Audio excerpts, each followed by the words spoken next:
You know, when you are selfish and you don't know how to read the room, when you are broken, damaged, carrying around trauma and baggage, unhealed and not doing the work in any way, when you're not paying attention and not actively taking accountability for yourself,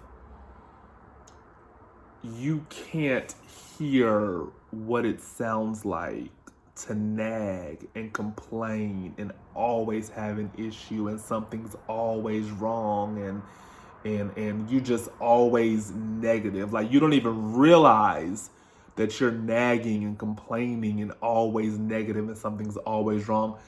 I remember the moment I started consistently being in therapy and really paying attention to what was going on in my world, in my life, I called several of my friends and apologized. Because I didn't, once you start clearing your mess and people start doing what you've been doing to other people, you be like, was I doing this? Because this is a mess. The amount of people that just complain and lack 2% of a grateful heart, it is exhausting.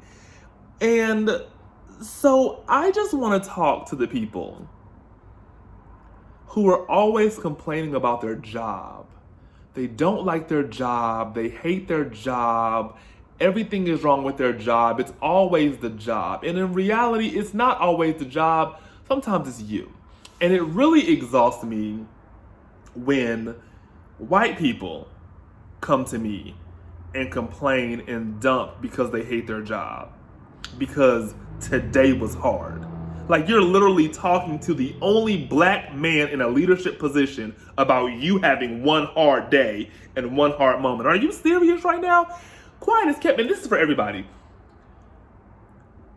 First off, to the engineers and the IT people and the custodial people and the people who really work behind the scenes that don't get the credit and don't get the pay, to the black women who are housekeepers and to the cooks and the people who are in the background, like the people who don't get the respect. Thank you for your services. Like, thank you.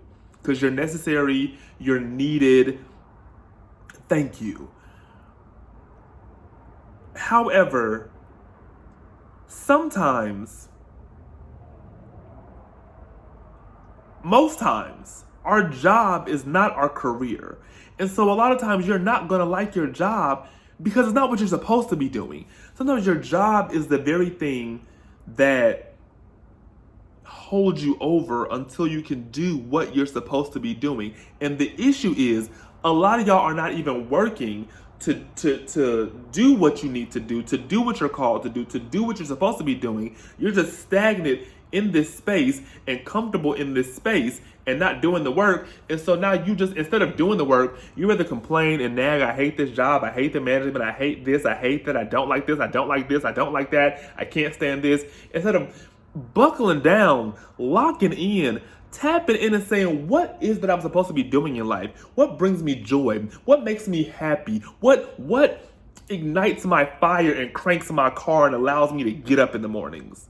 Like for me, I know that what I am currently doing right now is not my career. My career, my heart is entertainment. I love to act. I love to sing. I love to host. I love to produce and create and curate community and build leadership and build, like I know what I'm supposed to be doing. I know what I want to do. And so until I'm able to do that thing, I'm doing what I have to do. And while I'm doing what I have to do, I'm not just staying comfortable in that one space. I'm going to take all these people money. My goal is to work my way up to management. Work my way up to corporate if I have to. Until I'm able to do exactly the thing that I am called to do, the thing that I'm placed on earth to do, until I'm able to do that full time, I want these people's checks. I want their benefits. I want their 401ks. Okay? And I just want people to get into that mindset. We spend so much time not creating, but nagging and complaining and being upset and being bothered by these people's job. And it's just a job. It's a job. If you don't like it, update your resume. If you don't like it, figure out exactly what you're called to do, what you're supposed to be doing, and take that, even if you only got like $2 extra to give, take them $2 and put it in savings. And let them $2 add up. And when you get to $100, get into an acting class.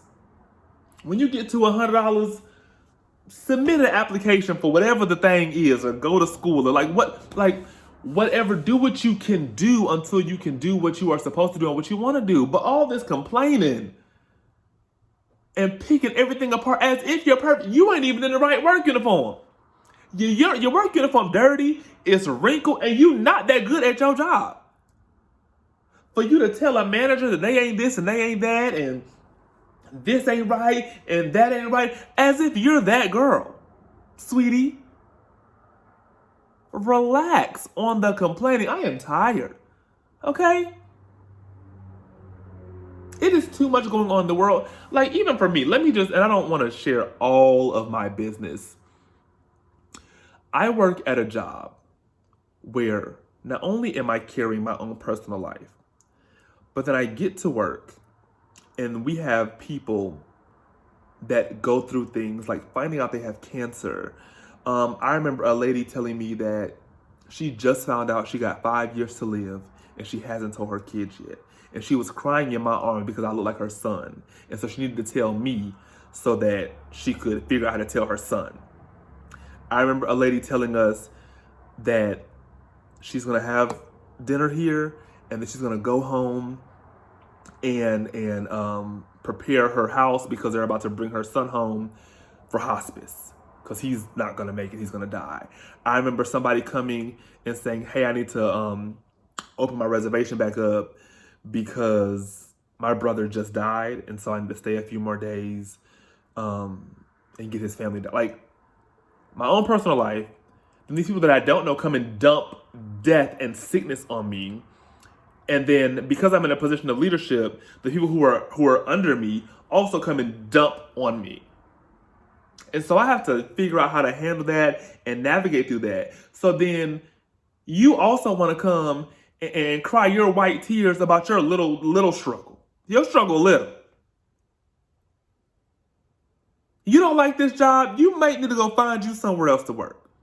But also, a lot of y'all know how to sit still and figure it out and how to play the game. Your resume 3, 4, 5, 6, 7, 8 pages long. You don't never stay at no job longer than 6 months. Some of y'all ain't got no real work skills because you ain't sat somewhere and really learned and owned in onto what you... Like, y'all be getting on my nerves. Y'all be getting on my nerves, and I just needed to get that off my chest. I know I should have kept these thoughts in my head, but sometimes you got to get them out. And a lot of y'all just be getting on my nerves. And so to anybody that I have ever, before I went to therapy, to anybody who I ever just sat on the phone with and nagged and complained, I am so sorry. And to those of y'all who are not my close friends, we ain't cool like that. You are not allowed in my space. If you need to complain and get it off your chest, don't call me. Call somebody else.